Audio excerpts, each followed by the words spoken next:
Find the area of the figure bounded by one arc of the cycloid x equal to a t minus sine t और y equal to a one minus cos t and the x axis. ठीक है, अगर कोई भी ऐसे कोई भी cycloid होगा तो कोई भी एक इसका जो आर्क होगा, मान लेते हैं ऐसा कुछ इसका आर्क होता होगा। ठीक है, ऐसा कुछ आर्क होता होगा तो कोई भी एक आर्क का अगर एरिया फाइंड करना है, कोई भी एक आर्क का अगर एरिया फाइंड करना है तो ये इसका मेन कर्व नहीं है, बस समझा रहे हैं कि कोई भी एक साइक्लॉइड का एक आर्क अगर ऐसा होगा और एक्स एक्सिस और वो आर्क के बीच में एरिया फाइंड करना है।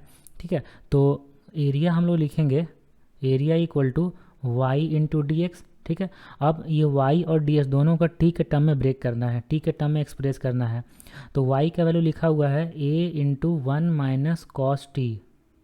ठीक है, और dx है तो जब x equal to a into t minus sine t है तो यहाँ से dx इक्वल टू लिख सकते हैं ना, कितना हो जाएगा dx इक्वल टू ए और t का वन माइनस कॉस टी, ये डिफ्रेंसिएशन इंटू डी टी। तो यहाँ फिर से लिखेंगे a into one minus cos t into d t. अब t का वैल्यू कहाँ से कहाँ तक होगा बताना है, तो इसीलिए ये जो y है ये y इक्वल टू हम लोग जीरो करेंगे तो a into one minus cos t equal to zero हो जाएगा। y जीरो मतलब x को कहाँ से कहाँ तक कट कर रहा है ना, तो one minus cos t equal to zero होगा तो कॉस टी का वैल्यू हो जाएगा वन। कॉस टी का वैल्यू कहाँ से कहाँ तक होता है, जब टी का वैल्यू जीरो होगा तब वन होगा और टी का वैल्यू टू पाई होगा तब कॉस टी का वैल्यू वन होगा, इसलिए टी का जो वैल्यू है वो जीरो से लेकर टू पाई तक हो जाएगा।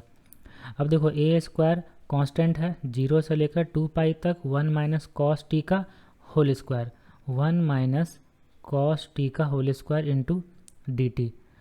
ए स्क्वायर का ए स्क्वायर जीरो से लेकर टू पाई तक, अब ए वन माइनस कॉस टी का होल स्क्वायर करेंगे तो ये होगा one plus cos square T minus two cos t into d T, इतना होगा।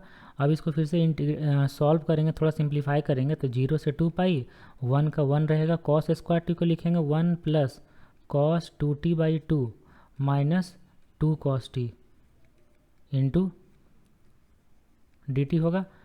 ओके, अब इसको थोड़ा और सिंप्लीफाई करते हैं तो ये अब होगा जीरो टू टू पाई, अच्छा one plus one by two तो ये तो थ्री बाई टू हो जाएगा, plus cos two t by two होगा minus two cos t into d t. अब इसको इंटीग्रेट करते हैं तो ए स्क्वायर का A square three by two है तो ये हो जाएगा three by two of t. ठीक है, कॉस टू टी है तो ये हो जाएगा sine two t by four minus two sine t, और जीरो से लेकर टू पाई तक। ठीक है, अब अगर टू पाई रखते हैं वैल्यू, टू पाई रखेंगे तो ये साइन वाला टर्म सारा जीरो, यहाँ टू पाई हो जाएगा, ए स्क्वायर का ए स्क्वायर और three by two into two pi. ठीक है, अब जीरो रखेंगे तो ये भी जीरो, ये भी जीरो, ये भी सारा टर्म जीरो हो जाएगा तो माइनस जीरो।